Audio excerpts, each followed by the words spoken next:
The world of fungi is a biological masquerade ball. Some mushrooms glow in the dark like ghosts. Others turn ink blue the moment you touch them. Some taste like fried chicken, while others contain toxins used in rocket fuel. But here's the problem.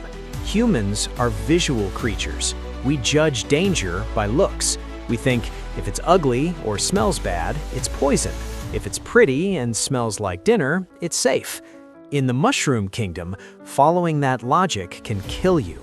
There are mushrooms that look terrifying, but are culinary delicacies, and there are mushrooms that look innocent, inviting, and identical to the ones on your pizza, but are actually lethal. So how can you tell the difference? Today, on Simple Things Surprising Histories, we are exploring the deceptive, delicious, and deadly world of lookalikes.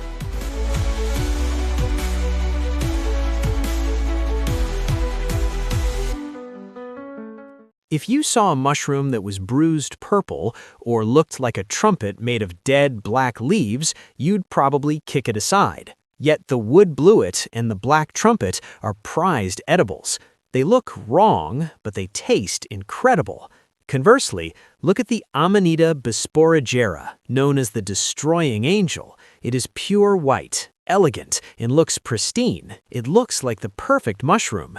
But eating just half of a cap can shut down your liver. Nature doesn't color code for human safety.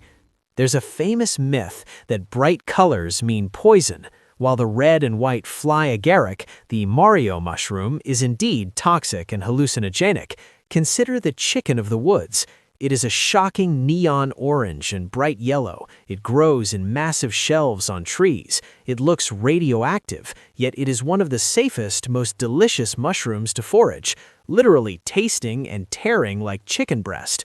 So, if color isn't a reliable warning label, what about chemical reactions? You may have heard that if a mushroom turns blue when cut, it's either magic or poisonous. The truth is much more complicated. Take the Scarlatina bolete. When you slice it, the yellow flesh turns a deep, alarming ink blue within seconds. It looks terrifying, like it's bleeding chemicals. Yet, if you cook it properly, it is a fantastic edible. However, its cousin, the Satan's bolete, also turns blue, and as the name suggests, it will make you violently ill. The blue color is just oxidation, not a safety light. And then there are the tricksters of the night. Imagine finding a cluster of orange mushrooms. They look exactly like golden chanterelles, a gourmet favorite. But if you came back at night, you'd see something haunting. They glow in the dark. This is the jack-o'-lantern mushroom. It possesses bioluminescence, glowing a ghostly green to attract insects to spread its spores. If you mistake this glowing mimic for a chanterelle, you won't die, but you will wish you had. It causes severe cramps and vomiting. It's a classic example of a lookalike.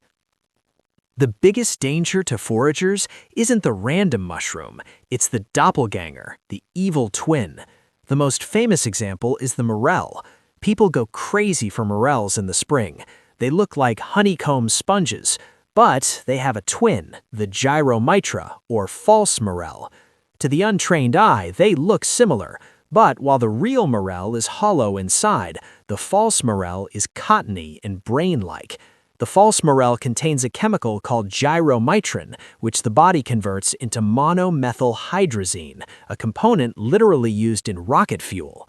Another terrifying pair is the Galerina marginata, or funeral bell. It is a small, brown, generic-looking mushroom. It looks frighteningly similar to the velvet shank, a tasty winter mushroom, and even resembles some hallucinogenic mushrooms people hunt for.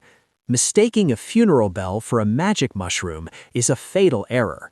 The funeral bell contains the same amatoxins as the death cap. It destroys your organs while you wait for a high that never comes. Finally, we have to address the most dangerous myth of all: the taste test. We are taught that poison tastes bitter, but survivors of Amanita poisoning usually report that the mushroom was delicious. There is no burning sensation, no chemical aftertaste. The death cap is reportedly mild and pleasant. By the time you feel sick, usually 12 to 24 hours later, the toxin has already bound to your cells. You cannot cook the toxin out, you cannot freeze it out, and you cannot taste it. So, is there a simple way to tell if a mushroom is poisonous? No, there are no shortcuts, no silver spoons, no peeling tests, and no color codes. There is only knowledge. You must identify the specific mushroom, 100%, down to the spore print. The forest is full of delicious treasures, like the chicken of the woods, but it protects them with deadly mimics. Remember the forager's mantra: there are old mushroom hunters and there are bold mushroom hunters, but there are no old, bold mushroom hunters. This is Simple Things Surprising Histories. Stay curious, stay safe, and don't eat what you don't know.